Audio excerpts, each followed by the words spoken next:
নমস্কার বন্ধুরা, আমি ডোনা রিগালিস লাইফ কিচেন চ্যানেল নিয়ে তোমাদের সামনে এসেছি।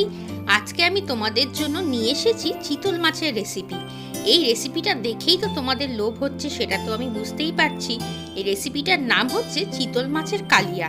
এই রেসিপিটা কিন্তু দুর্দান্ত খেতে, অনেকের বাড়িতেই কিন্তু চিতল মাছের কালিয়া হয়। তবে আমি কিভাবে চিতল মাছের কালিয়া বাড়িতে বানাই সেটাই কিন্তু তোমাদের সঙ্গে শেয়ার করব।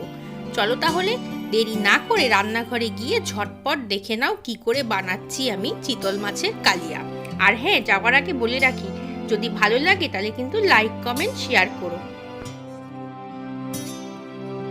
কড়াতে আমি সর্ষের তেল দিয়ে দিচ্ছি। এখন আমি মাছটাকে ভেজে নেব। ভাজার আগে দেখো, মাছটাকে কিন্তু আমি হলুদ লবণ দিয়ে মাখিয়ে মোটামুটি 15 মিনিট রেখে দিয়েছি। এখন তেলটা গরম হয়ে গেছে, একটা দুটো করে মাছ দিয়ে আমি কিন্তু মাছটাকে ভেজে নেব। খুব বেশি মাছ একসঙ্গে দেব না, মাছগুলো যেহেতু নরম ভেঙে যেতে পারে, তাই দুটোর বেশি মাছ আমি দিচ্ছি না। আর খুব বেশি কড়া করেও কিন্তু মাছটা ভাজার দরকার নেই, মোটামুটি হালকা ভাজা হলেই কিন্তু হয়ে যাবে। প্রথম ব্যাচের মাছটা কিন্তু ভাজা হয়ে এসছে, এটা তুলে ফেলবো এখন আমি। তারপরে দ্বিতীয় ব্যাচের মাছগুলো কিন্তু ঠিক এইরকম ভাবেই সবগুলো ভেজে নিচ্ছি। চলো তাহলে আগে মাছটা ভেজে নিই, তারপরে তোমাদের সামনে আবার আমি ফেরত আসছি।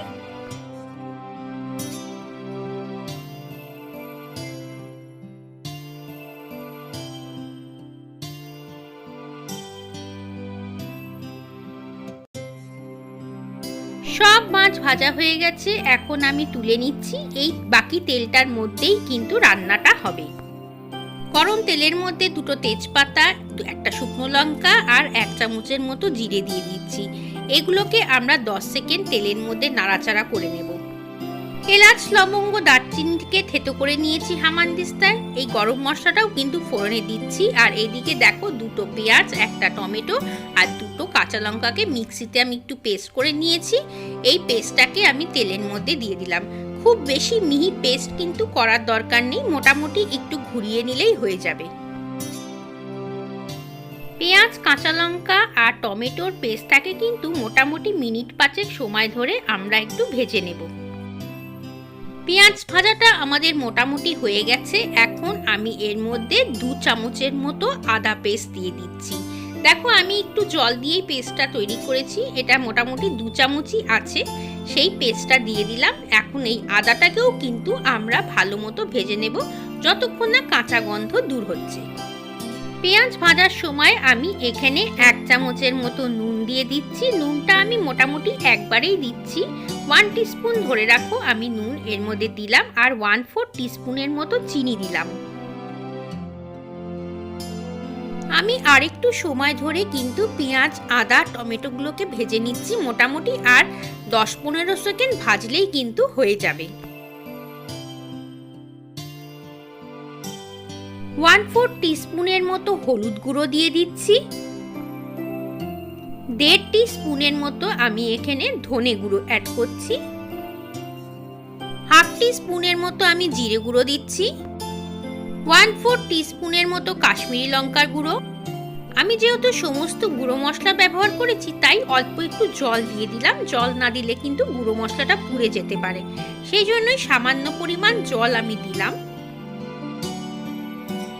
মশলাটা কষাতে কষাতে মনে হচ্ছে আর একটু হলুদ আর একটু কাশ্মীরি লঙ্কা দুটোই লাগবে, সেই জন্য আমি আরো 1/2 টিস্পুন করে দুটো মশলাই অ্যাড করে দিলাম। এখন কিন্তু আমরা সমস্ত মশলাগুলোকে একটু বেশি সময় ধরে কিন্তু কষাবো। আর এই সময় গ্যাসের ফ্লেমটা কিন্তু একদমই স্লো করে রাখবে, আর কষাতে কষাতে অল্প অল্প করে জলও দেব। এইভাবে মোটামুটি আমি 2-3 বার কিন্তু কষিয়ে নেব। আর জল যেটা ব্যবহার করব সেটা কিন্তু পুরোপুরি গরম জল। দেখো, মশলাটা কিন্তু প্রায় কষে কষে গিয়েছে এবং তেলটাও কিন্তু ছাড়া ছাড়া হয়ে গেছে। আর 2-1 মিনিট সময় ধরে আরেকটু কষিয়ে নিয়ে তারপরে আমি কিন্তু এর মধ্যে ঝোলের জন্য গরম জল দেব। আর ঝালের জন্য বলে রাখি, যারা যে পরিমাণ ঝাল খাও সেই অনুযায়ী কিন্তু ঝাল দেবে। আমি এখানে 2টো কাঁচা লঙ্কা বেটে দিয়েছি, যদি মনে হয় আরেকটু ঝাল তোমরা খাবে তখন কিন্তু অবশ্যই ঝালের পরিমাণ বাড়াবে। দেখো, ঝোলের জন্য আমি মোটামুটি 1 কাপের মতো গরম জল দিয়ে দিলাম। এখন মনে হচ্ছে যে কটা মাছ রয়েছে আরেকটু গরম জল আমার লাগবে ঝোলের জন্য, তাই আরও 1 কাপের মতো গরম জল আমি দিয়ে দিলাম। ব্যাস, ঝোল তো রেডি। এখন আমরা মাছগুলোকে দিয়ে দিচ্ছি। আমি কিন্তু গরম জল যেহেতু ইউজ করি, সেজন্য ঝোল ফুটতে কিন্তু বেশি সময় আমার লাগে না। এখন মাছগুলোকে দিয়ে আমি কিন্তু ঢাকা দিয়ে দেব। দেখো, ঝোলের মধ্যে আমি সমস্ত মাছগুলোকে সাজিয়ে সাজিয়ে দিয়ে দিলাম। উপর থেকে আমি 2-3টে চেরা কাঁচা লঙ্কাও দিয়ে দিব। কাঁচা লঙ্কার গন্ধ কিন্তু খুবই ভালো লাগে, সেই জন্য কাঁচা লঙ্কাটা চিড়ে চিড়ে দিয়ে দিলাম। এখন আমি ঢাকাটা দিয়ে 5 মিনিটের জন্য গ্যাসটাকে মিডিয়াম ফ্লেমে রেখে দেব। দেখো, 5 মিনিট হয়ে গেছে, ঢাকাটা খুলে দিলাম। বেশ সুন্দর ফুটে ফুটে গিয়েছে কিন্তু ঝোলটা। এখন আমি আস্তে আস্তে করে মাছগুলোকে একটু উল্টে দেব। উল্টে দিয়ে কিন্তু আবার আমি 5 মিনিটের জন্য ঢাকা দিয়ে দেব। চলো তাহলে মাছগুলো উল্টে আমি আগে ঢাকাটা দিয়ে নিই।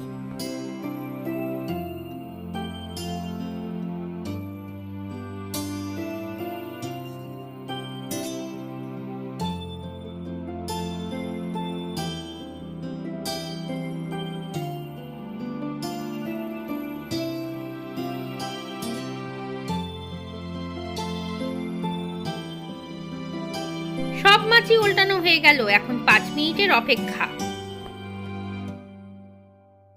5 মিনিটের অপেক্ষা কিন্তু শেষ হলো। দেখো, ঝোলটা কি অপূর্ব লাগছে দেখতে, ভীষণই কিন্তু লোভনীয় হয়েছে, আর গন্ধটা কিন্তু দারুণ বেরোচ্ছে। কি তোমাদেরও তাই মনে হচ্ছে তো? এখন রান্নাটা যেহেতু শেষ হয়ে গেছে, আমি কিন্তু অল্প একটু ঘি দিচ্ছি। ঘিটা কিন্তু অপশনাল, তোমরা চাইলে কিন্তু এটাকে দিতে পারো, আবার না চাইলে স্কিপ করে যেও।